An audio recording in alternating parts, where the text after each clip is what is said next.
Good morning, everyone. This is Commissioner Scar. Today is Tuesday, July 29th, 2025. We'll call this meeting to order at 8 a.m. As a reminder, our call-in number is 1-971-254-3149, conference ID 866-914-607#. Before we get started, I'd like to remind everyone to mute their phone. You can do this by pressing *6. Please unmute yourself when called to speak, again pressing *6. It is very important for all others to remain muted. Thank you. All right, well, welcome everyone. Let's start out with our Board of Commissioners roll call. Commissioner Bell. Good morning. Good morning. And Commissioner Fournier. You with us today? There he is. Commissioner Fournier, good morning. Good morning. Sorry about that delay.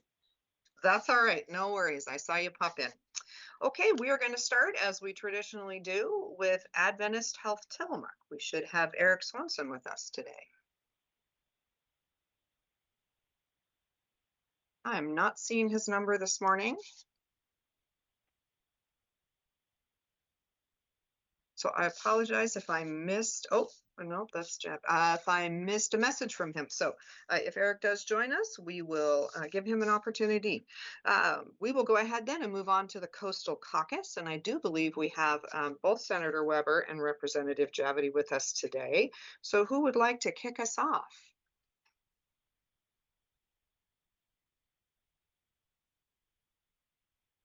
I think I'm no longer muted.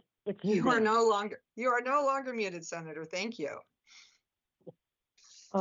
Beautiful day, isn't it? Gorgeous. Oh, I love this kind of weather. It's been a busy week for sure with everything. I have to tell you that the Garibaldi Days parade and the cutting of the ribbon in the middle of the parade I thought was very fitting.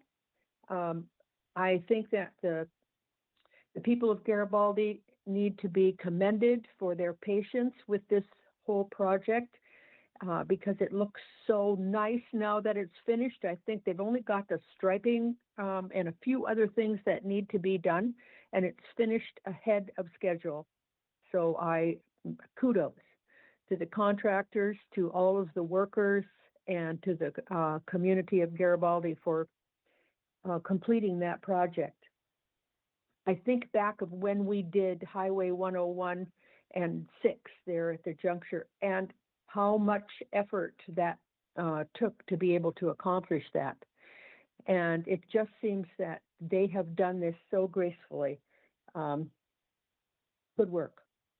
I also got to attend a fundraiser at Pacific Restaurant on Sunday night. Rocio Ramirez was raising money for the police department to be able to put on that every 15 minutes program at the high school as her senior project.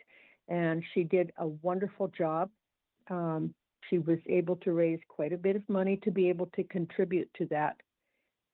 I think that is a very important program, especially in light of, when kids graduate and they have more freedom. And unfortunately, when you're young, you take some foolish chances, and sometimes there are terrible consequences as a result of it.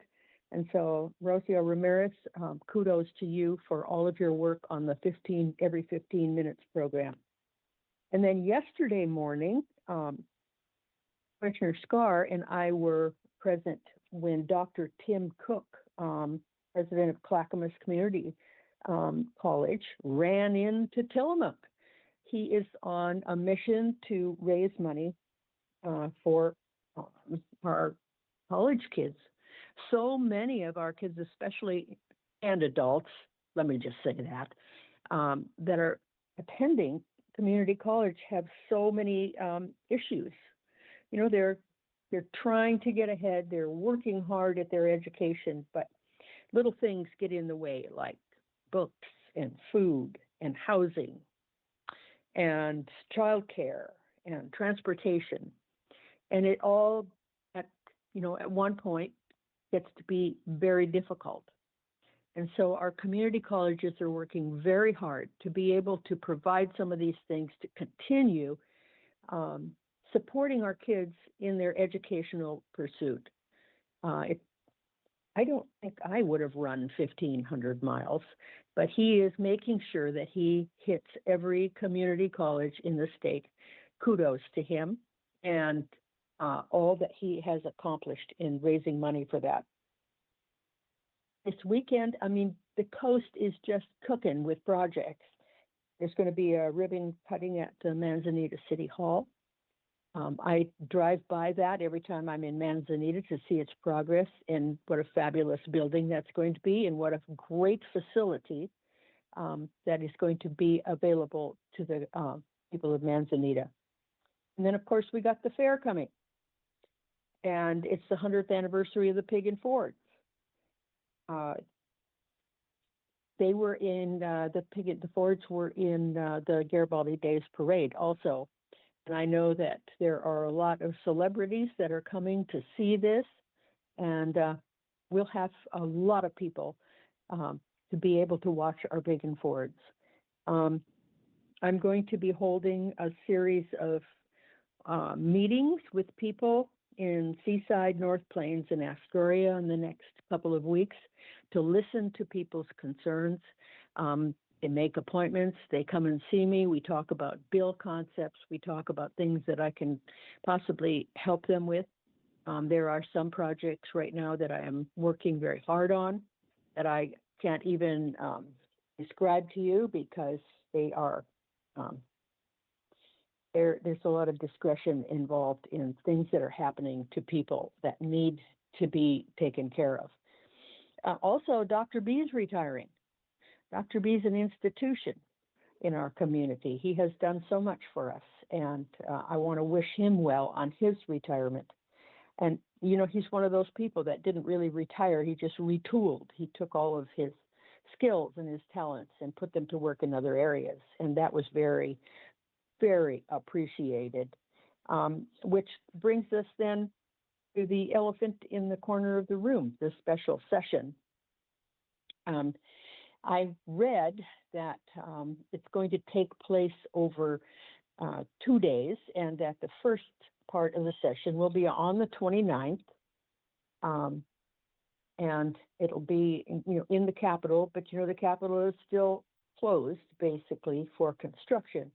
So all of those details have not been worked out yet. And it's my understanding, but I haven't heard officially, that then the Senate will come back on the Monday, Labor Day, or the day after to convene and decide on that package that's being brought forward. I have not seen the completed package yet. I met with Representative McLean, who is Vice Chair of the Joint Transportation Committee. And we had a long chat about some of the things and some of the unintended consequences that may come as a result of this package. But we're hoping that we'll be able to see in total what it all encompasses. We know it's going to be a 6-cent gas tax. We know that included are increases to registration, title fees, and things like that. We know that there's a payroll tax increase for transit, but there are some other things that we need to really vet. And so it's really important that there will be a quorum there to be able to vote.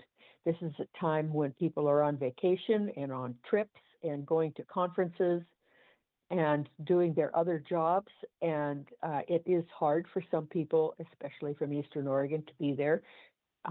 So it will be interesting to see how this all plays out. And I'm going to go to Banks today and visit a preschool program. I'm hoping I get to read a book to a bunch of little kids. So that's my life right now. Any questions? Thank you, Senator Weber. I did have a question from one of our mayors about the housing bills that the governor signed yesterday, and I'm prepared to talk about those in my report. I was at the the press conference yesterday, but I also wanted to give you an opportunity if you wanted to say anything about the 5 House bills for housing. Well, you go ahead and do that. I think people hear it once and you have all of the information. I would just go on and on ad nauseum. Okay, perfect. Thank you. We will get to those in my report. All right, commissioners, any questions for the senator? Done.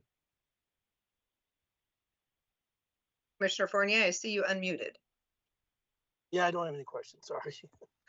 Okay, perfect. All right, thank you, Senator. We will move on to Representative Javity this morning. Good morning, Representative. Good morning. How are you? Well, and I hope you are the same. Doing great. Excellent. Let's see. This week, last week, I was able to meet with the Farm Bureau, local farmers at the Farm Bureau. You and Senator Weber were both there. It was a good conversation. We talked about all things agriculture. At the top of mind were some of the bills that passed, or were not necessarily passed, but were considered this session, and they were relieved to hear that a lot of them that would have made their lives harder with more regulations didn't pass. One that was a big topic at the moment was some proposed rules to regulate farm stands and small farms up and down Highway 101 and throughout our community that would have added new layers of regulations. And that night we had heard, we told those gathered that it didn't look it looked like the governor was listening, and we were waiting to hear what she would decide. And then the next day we heard that she had asked the agency to put a pause on those rules. And so for right now, everyone's breathing a sigh of relief because we don't have those rules coming anytime soon. And they would have just made it more expensive and more costly with more regulation for farmers who want to sell fruits and vegetables at a roadside stand directly from their farm to our tables. And so we were glad to see the governor step away from that. Earlier that week, last week, or it could have been the Friday before, I was passing through town and saw citizens gathered together right down there by Burden's and the memorial to protest. And so I stopped and was able to talk with many of them and just hear what they was on their mind and listen to them, and enjoyed getting to meet with them and hear what their frustrations were. There were a couple hundred at least out there, and so a lot of people were honking and waving. So I appreciate their willingness to get out there and express their feelings. I had some discussions last week as well about the transient lodging tax and the continued work we're trying to do there. And for the community, I know there's some confusion about what the transient lodging tax is, but right now we're not proposing a new tax at the state level. This, again, we talked about it throughout the session, but just to catch anybody up, this would just change how that money can be spent, helping small communities that are heavily impacted by tourism to give them more flexibility in what they can spend the money on rather than how it is currently. And then the only other update I have right now is this week I'll have a town hall meeting. This is going to be up in Clatsop County. It's going to be Thursday night, the 31st at 6:30 at the Port of Astoria. It's a long drive for people in the southern part of the district here in Tillamook County, but we had one in Tillamook County in May and didn't have one in June. This one's our next one is coming up here. So if you want to make the drive up, it's Port of Astoria. I think that's 422. I think it's Marine Driveway, and it's Suite 100. But you're welcome to come and be a part of the conversation. And that's my update for this week. Any questions? Thank you, Representative. Any questions for the representative, commissioners? I don't have any questions for Rep. Javity, but I wanted to say thank you so much for your very timely intervention with the DLCD regulations that you just referred to that would change the way farm stands can operate. And I wanted the community to know that I reached out to Senator Weber and Representative Javity last week, and within hours, Representative Javity responded that he had had reached out to the director of DLCD and requested a pause, and it was, just your willingness to just jump on that and get involved immediately was very much appreciated, and it was effective. So I think when that sort of thing happens, it's worth lifting up that sometimes when we speak up, when we get riled up, people get involved, people speak up, we can change things. We can change the course of things. And so it was effective, and I was grateful for your help, and I wanted to say that on the radio. Thanks. Well, no, thanks for saying that. It does help when we speak up. You're absolutely right. I know the community also, we're writing emails and responding as well to DLCD and the governor, and they listened. They honestly do read and listen to those messages and emails, and so this is an example of where the community worked effectively to change something that was happening in Salem. So I think that was awesome. I agree. I had the opportunity to be at the Farm Bureau meeting with the senator and the representative this week to talk about the Rules Advisory Committee and the farm stands, and just really appreciated both of their jumping in and their knowledge on that, and appreciate that it is paused, and we'll all keep our eyes on it and make sure it doesn't re-emerge with underneath the radar. So thank you so much, Representative. Absolutely. All right. Well, great talking to all of you, and I'll catch you next week. All right, super, thank you. Okay, we will go ahead and move on then to the Tillamook County Community Health Center, and I see Camille Sorensen with us this morning. Good morning, Camille. Good morning. I have several messages to share with everyone today. First one is just bringing some attention to harmful water blooms that can make people and dogs sick. There's been no reports in the local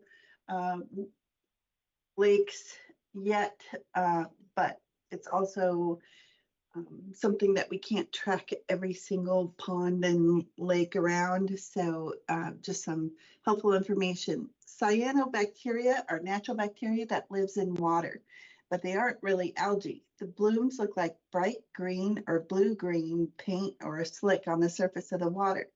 Some cyanobacteria produce toxins that can make people and pets sick. People and pets can get sick when they swallow the impacted water. You and your pets should avoid wading, swimming, or playing in the water, and drinking or cooking with the impacted water as well. Pets shouldn't be allowed to eat or lick the scum of the tainted water off their fur. If you, your loved ones, or pets have been exposed, please watch for symptoms such as diarrhea, vomiting, or flu-like illness. If symptoms persist, seek medical care. Seek veterinary care immediately for your pets who may have been exposed. Only a fraction of all water bodies are visually monitored or sampled due to physical and monetary resources. A water body with no recreational health advisory is not an indication that a bloom is not present. You are your own best advocate when ensuring your safety and that of your family and pets. Be aware, and when in doubt, stay out. Yesterday, World Hepatitis Day was observed. It is observed the 28th of July every year to raise awareness of viral hepatitis, an inflammation of the liver that causes severe liver disease and liver cancer. The theme this year is Hepatitis, Let's Break It Down, which calls for urgent action to dismantle the financial, social, and systemic barriers, including stigma, that stand in the way of hepatitis elimination and liver cancer prevention. Chronic hepatitis B and C silently cause liver damage and cancer, despite them being preventable, treatable, and in the case of hepatitis C, curable. The theme emphasizes the need for hepatitis services, including vaccination, safe injection practices, harm reduction, and especially testing and treatment. And as many of you know, the Tillamook County Fair is coming up next week, and we want to share a few tips to help you and your family enjoy the fair and avoid exposure to some common viruses and bacteria. One of the most important things you could do while enjoying the fair is to wash your hands with soap and water often, especially after you've visited the animal areas, used the restroom, rode the rides, and before touching any food or beverages. There are washing stations around the fairgrounds, including outside the animal barns and in the carnival area. If one is not nearby, you can use alcohol-based hand sanitizer instead. Washing your hands is the #1 way to prevent the spread of germs, including bacteria such as Salmonella or E. coli, and that can cause food-related illnesses and viruses, the flu, or COVID-19. We want everyone to have fun and stay healthy. And finally, just a reminder that the Tillamook County Community Health is partnering with Tillamook Family Counseling to host a free family bowling event on Friday, August 1st. That's this Friday. There will be free food for the first 100 people, free bowling, and resources to help create a safer home with items such as medication lock boxes, medication disposal pouches, firearm locks, first aid kits, and more. The event will be at the Pastega Activity Center from 3 to 6 p.m. and we hope to see everyone there. And that is all for us. Thank you. Appreciate that. Any questions for Camille, commissioners? Okay, not good hearing morning. it. Oh, yes. Yes, good morning, everyone. I've at the Nehalem Bay Health Center and Pharmacy in Wheeler, an update on the new facility. And on the outside, the landscaping work has started, and inside, the dental furnishings are almost all installed. Excuse me. And again, a calendar update for Saturday, October 4th from 1 to 4. This is the date for the ribbon cutting and the community open house. More details are being finalized and shared when they're available. Otherwise, if you have any questions, we're still at the top of the hill in Wheeler. We are here for you. And if you need an appointment, please give us a call at 800-368-5182. And thank you. Thank you, Gail. Any questions for Gail this morning, commissioners? All right, not hearing any, we will move on to emergency management. I believe we have Randy Thorpe with us this morning. Yes, you do, Commissioner. Good morning. I noticed that somebody mentioned that there's a fair here next week, and I just wanted to break the news that emergency management will actually have a booth at that fair. And because I didn't want to sit there for 4 days and 12 hours a day, I reached out to some of our cooperators, and we are going to have a kind of a joint emergency preparedness type of booth. I've reached out. We'll have representatives from the Red Cross there, from our brand new startup Tillamook City or Tillamook Emergency Preparedness Group. It was one that Chief Troxel and Ann were working on to get developed, and it looks like we'll have a couple of people that will be there to try to persuade more individuals to join them in that group. We'll also have some representatives from the consultant that's doing our county-wide energy resiliency plan. They'll come down and can answer any questions, and they'll have probably some material for you, maybe a survey or two that they would like you to complete on energy resiliency. And we'll also have our friends from the Oregon Resilience and Emergency Management Group. A lot of people are familiar. That's Jeff and Marlene. A lot of people are very familiar with them, and so they'll be there for some time. And we'll have Kate, who's our new death investigator. She'll also be there for booth. So it'll be pretty fun. So I would suggest stopping by numerous times every day, because you'll see a different face every time.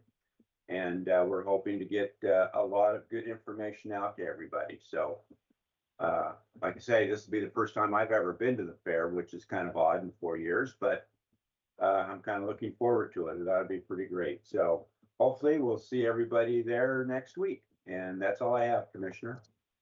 Thank you, Randy. Any questions for Randy, commissioners? Okay, I hope everyone finds him at the fair. Okay, we will move on to our Board of Commissioners. Commissioner Bell, would you like to kick us off this morning? Absolutely. Thank you.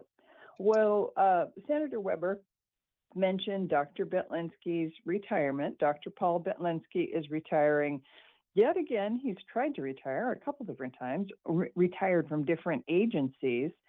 And his last career foray has been as Tillamook County's medical examiner. And he's been doing that, I think, over 20 years. So Dr. B is retiring, maybe for the last time, maybe not, we'll see.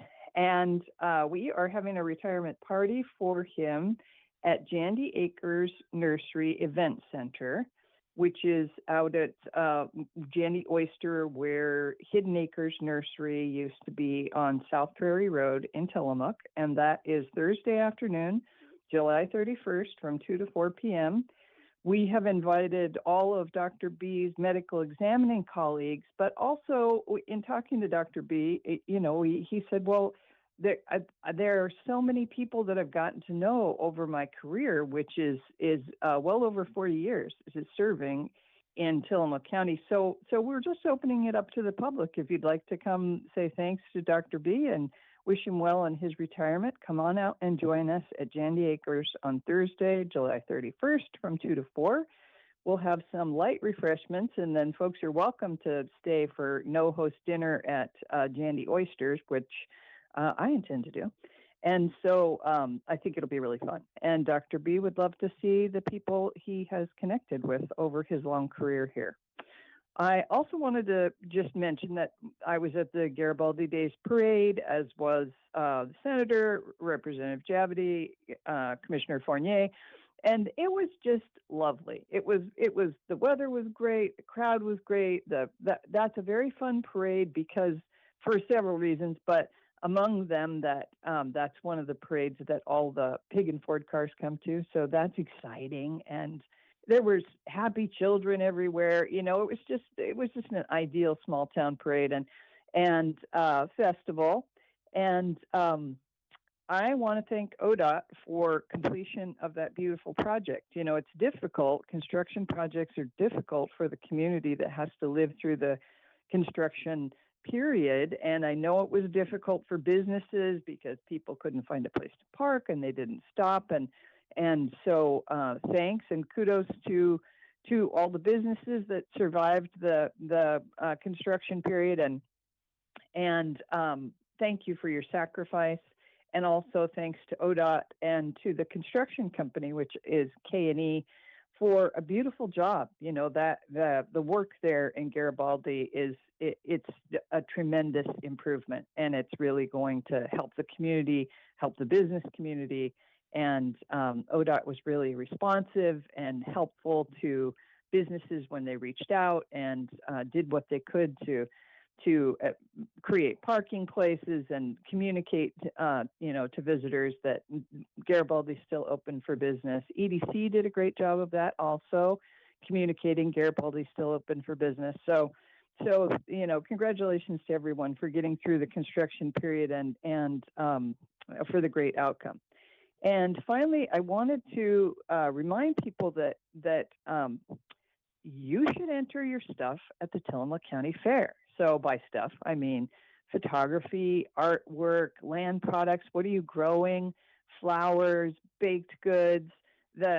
One of the best things about the fair are the way that we get to enjoy all of our neighbors' creative endeavors. We have such a talented community, and I love that about the fair. I love wandering around, seeing what people have done this year that they're willing to share with their community. So there are lots of opportunities, and but the time is short now because, of course, the fair is next week. It's August 6th through 9th.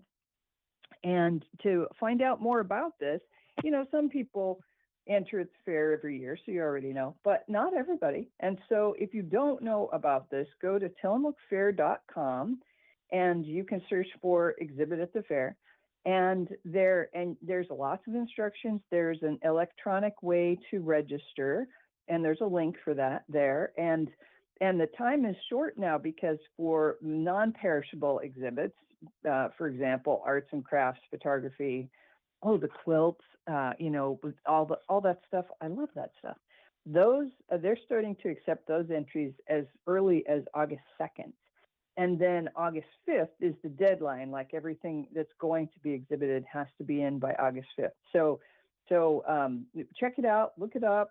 I would be willing to bet that there's something that you've made or grown or done this year that you could share with your neighbors. And I encourage people to do that, because the more exhibits there are, of course, the better the experience. So I will stop there. And next week, I don't remember if we have this call next week, because next week we're at the fair, but that starts Wednesday. So Commissioner Scar can straighten us out on that.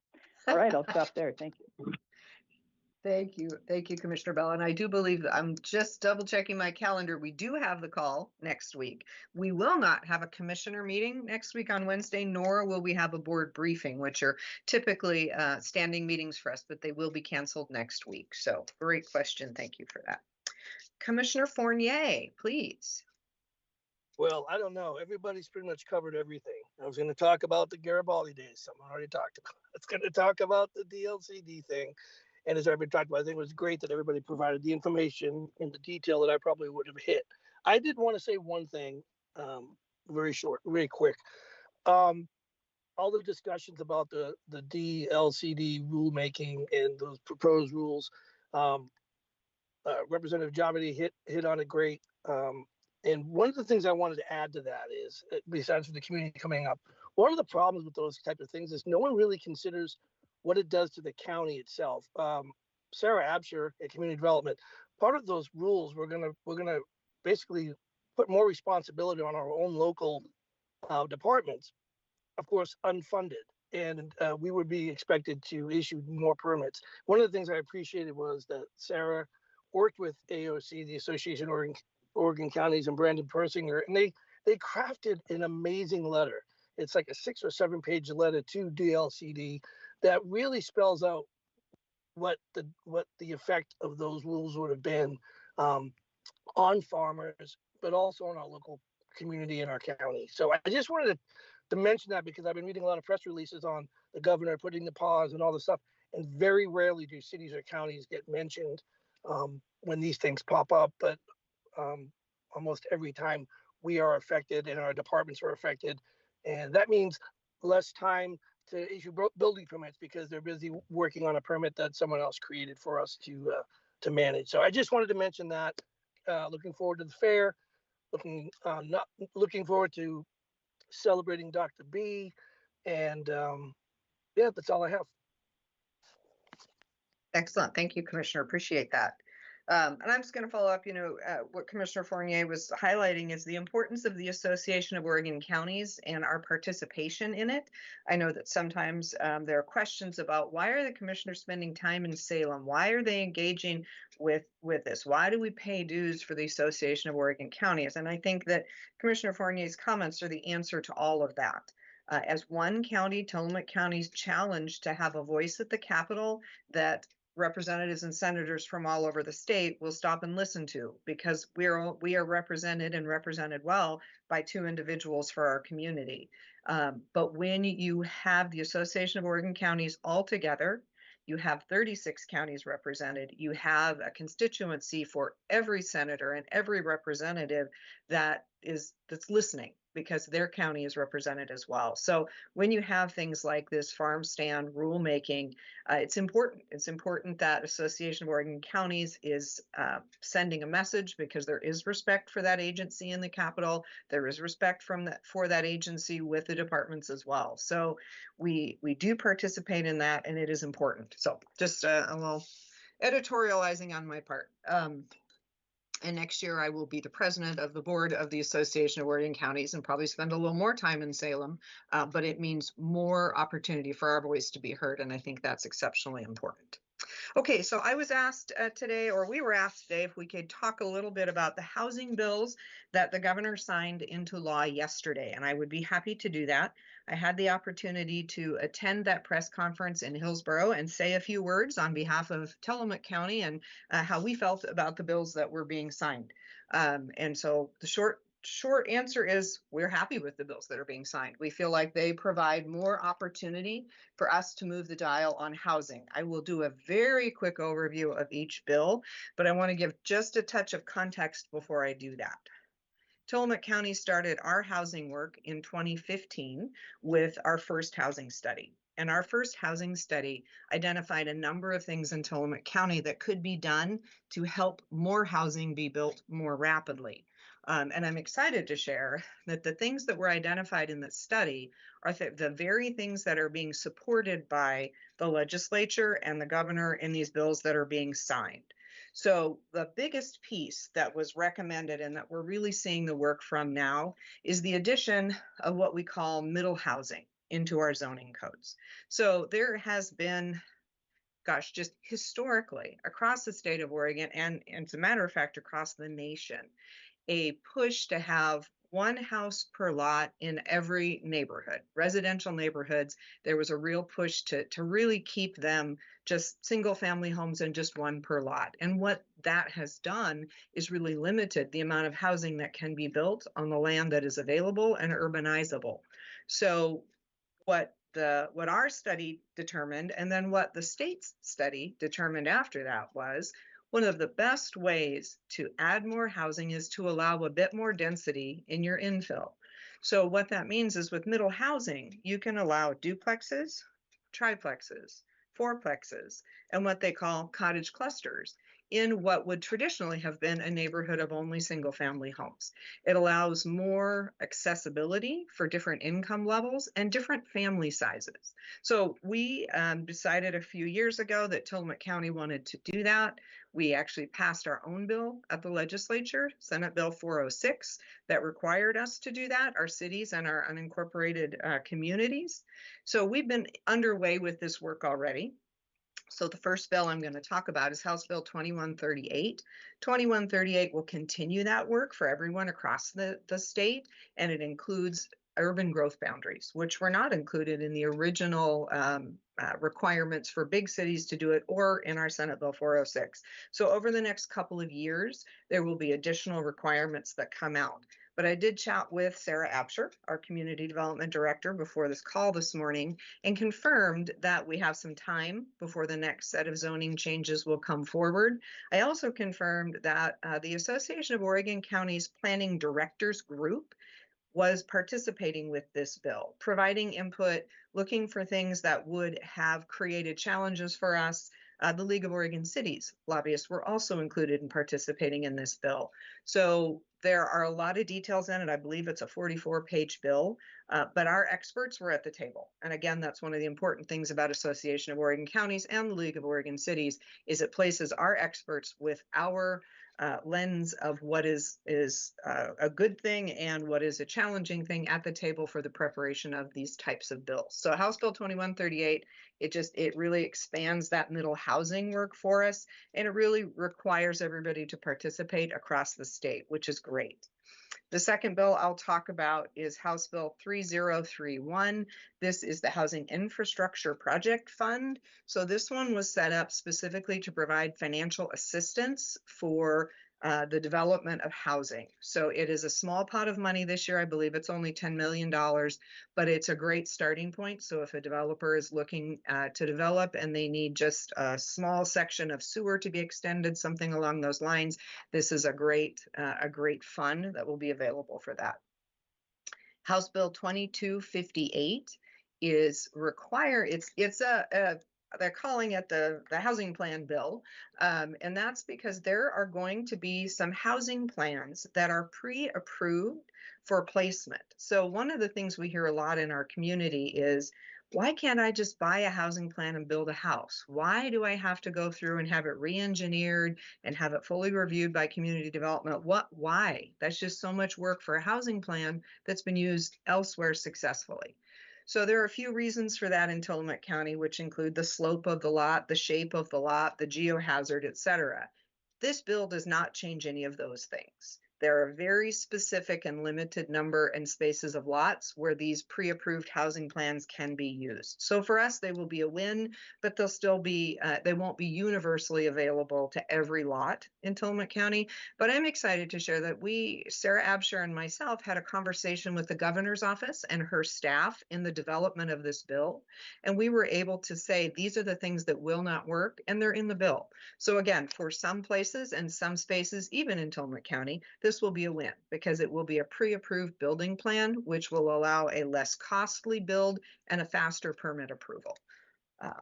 The next bill that she signed yesterday was Senate Bill 684. Senate Bill 684 allows for mixed income housing projects to receive some particular financing. And I won't try to get into the details because I'm not going to pretend that I know them all. But there is a loan fund being developed at the state that would allow developers with mixed income developments to get a favorable loan. And in today's world, where loans are extremely expensive, that's putting a huge pinch on development. And this would be a tool that would help developers with mixed income developments.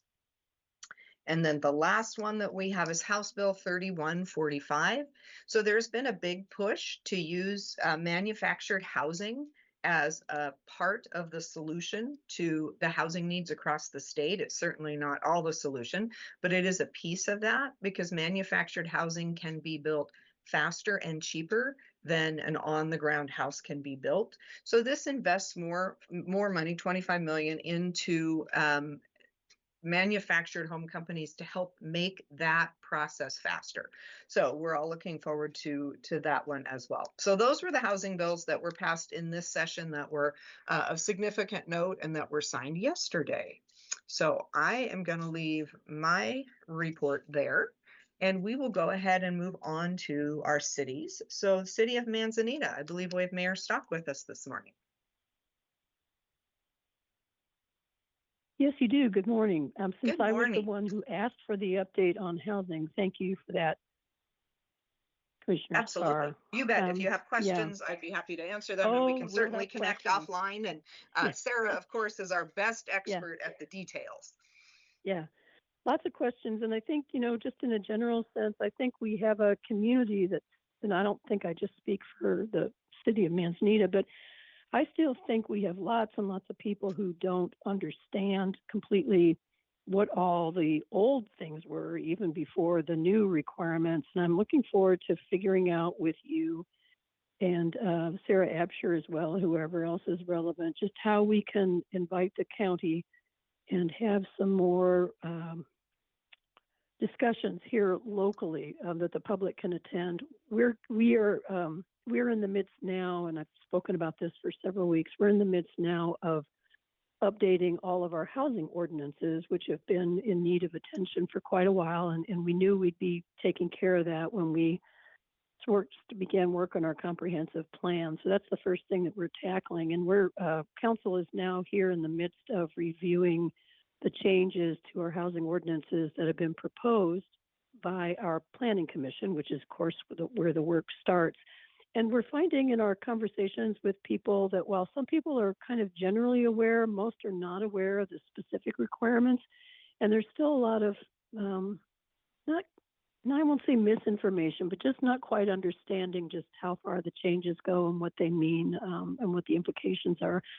So I would welcome some further discussion about that and some chances to broaden the community understanding. And then, of course, these specific bills raise some questions for us as a city, which we'll be talking about. But anyway, thank you for the update. There's a lot happening, and it's really interesting, as it always is, to try and be making decisions for the present and the future while legislation is still, I don't know if you can say rapidly evolving, but definitely evolving. So it's been an interesting and good process to try and stay on top of that.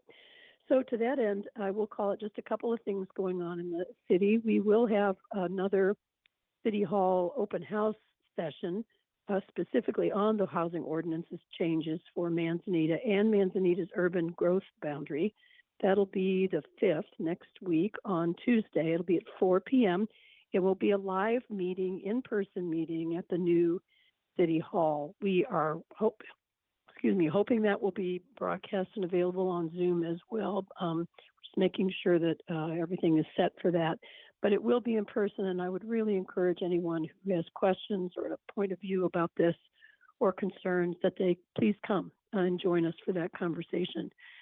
The other thing, which has already been referred to by Senator Weber, is our opening of the City Hall. That'll be taking place this Saturday, the 2nd, at 11 a.m. We welcome everyone. It's going to be a lovely day, and we'll be sharing what the new place looks like on the inside as well as the outside, and just would very much welcome any community members far and wide who'd like to attend. And we'll appreciate seeing you and we do appreciate all the support we've received along the way from many of the people on this phone call this morning and our sister communities of Nehalem and Wheeler in particular. So thanks. That's it from Manzanita, and I hope everybody has a good day. Thank you, Mayor. Appreciate that. And I look forward to participating in the housing conversation on Tuesday next week. I think, Yes, I think that, yeah, it's been interesting because of course this work has been underway for a number of years. And I think that many of the faces have changed since Senate Bill 406 was introduced and ultimately passed. So I think that the conversations that were held probably now 3 years ago, it's time to renew them. People definitely, there are different faces of the table, and we all have a lot on our minds, and we may not have engaged as deeply then as we are now. So I look forward to that conversation.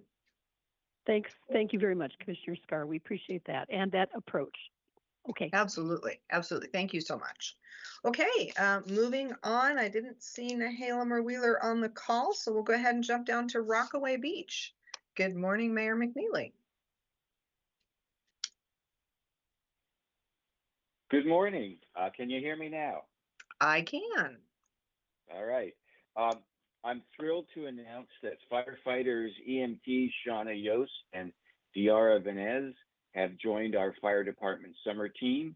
They're hard at work familiarizing themselves with our procedures, responding to 911 calls or 911 calls, and engaging in beach safety activities such as extinguishing leftover campfires and educating the public about water safety. Additionally, they're preparing emergency preparedness mailers in collaboration with Nan Devlin and the Tillamook Coast Visitors Association. These mailers contain vital safety information, emergency contact forms, important phone numbers, and window clings to indicate if help was needed during an emergency. We'll be mailing them out soon to ensure residents and visitors are well informed and prepared. Finance Director Johnston has published the Q4 financial report for fiscal year 2024-25, and the results are excellent. Our city's net position increased by over $2 million this past fiscal year. The quarterly report can be found on the Finance Department page of the city's website. And with that, back to you, Commissioner. Wonderful, thank you. And I didn't share that I had the wonderful opportunity to have lunch with Mayor McNeely, Councilwoman McGinnis, and Mayor Donahue from Wheeler. So it was great to get up there, and we all talked Salmonberry Trail. So always a lot of fun, but thank you so much for letting me drop in on that meeting. It was a great opportunity. It was good to see you all. And I think it was a very productive meeting too. Thank you, Commissioner Scott. Absolutely. Okay, moving on. I think the next, I did not see anybody from Bay City this morning, so I'm going to throw that out there. Oh, there we are. Wonderful. Thank you. I missed your number. Good morning. I think that would be our mayor. Yes, this is Mayor Leanne Welch, and thank you very much. So we're going to talk a little bit about water and sewer. So Bay City, along with other water districts and cities, have increased our water rates this year, starting July 1st. And what we did is we have a sewer relief program. So in the wintertime, say you use 4,000 gallons of water as a general rule, but you start watering your garden and you may use 18,000 gallons of water during the summertime. And the water that you're using in your garden doesn't go to the sewer plant. So we take your average of winter, and if you're using excess water for your garden, that's not going to the sewer plant. We are not charging you for that. So if you live in the city of Bay City, you can come to City Hall and get a form to fill out, and it's called our Sewer Relief Program. In addition to that, the city of Bay City is now discussing sewer laterals, and that is the pipe that goes from your house to the main sewer.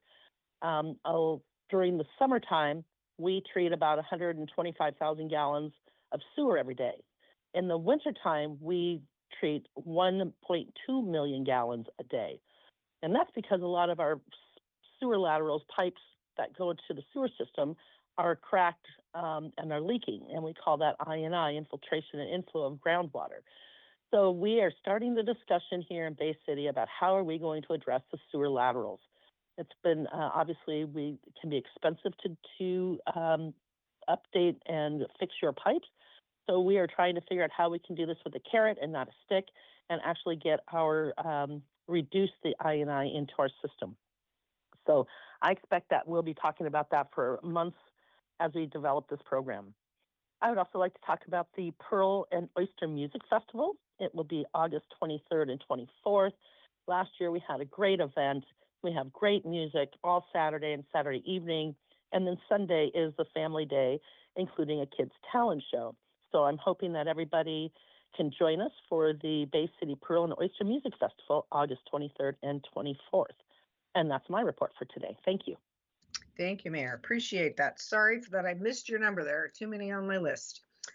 Okay, moving on to the city of Tillamook. I believe that we have our new city manager, Sean Lewis, with us today. Good morning, Commissioner. It's Good to be morning. here. We want to thank everybody that came out to our movie in the park last week, showing Moana 2. That was a great event. Grateful for our staff that put it on, and I think everybody had a good time. We'll be showing another movie later in August, the Minecraft movie. As we get closer to the end of August, we'll have more details about the dates and time for that later this summer. We will begin to be sending out notices, postcard notices in the mail to registered voters in Ward 2. This is in regards to our open city council seat. And Ward 2, as a general rule, is a couple of blocks east and west of 101. And then it follows all the way down Main Street, and then makes a little turn to the west on the south end of town as we hit more neighborhoods. But this is a good opportunity for anybody who's been thinking about community service to come and join us. The seat will only be open for 1 year, so whoever fills the seat will fill out the term remaining through 2026, and then the seat will be open for a traditional election again in the fall.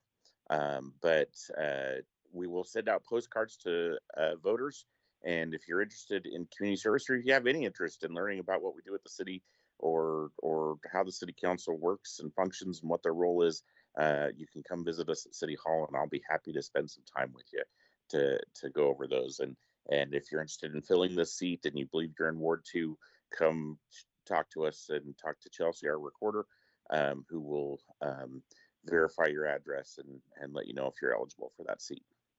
And finally, we wanted to just give a thank you to our downtown businesses and such. We have had, and especially our public works team and our police department, we've had a push of recent weeks to try to be more visible downtown in the community with our public works. So you may see some guys in their bright neon yellow safety vests going around trying to make sure that things are cleaned up and that downtown is a welcoming place for all of our residents and visitors. And so we've heard from the business community that is something that they want us to do.